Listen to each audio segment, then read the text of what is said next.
To assemble the shroud for the 403Z applicator, it's always good to start with the O-rings.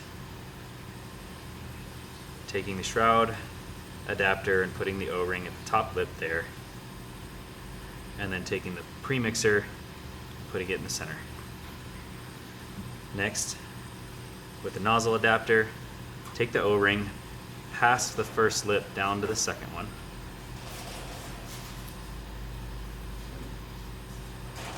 A cross section right here where you can see the O-ring is actually past that first lip. That's one of the most important parts, making sure that it's in that inside groove. Next, you can attach the nozzle, whatever nozzle you are using.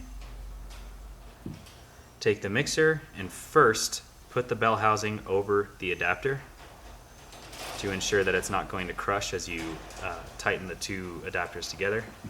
Slide it into the shroud, hand tighten,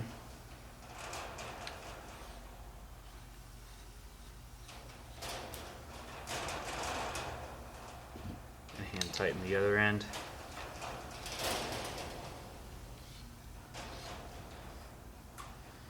Next, you're ready to put it on the applicator itself.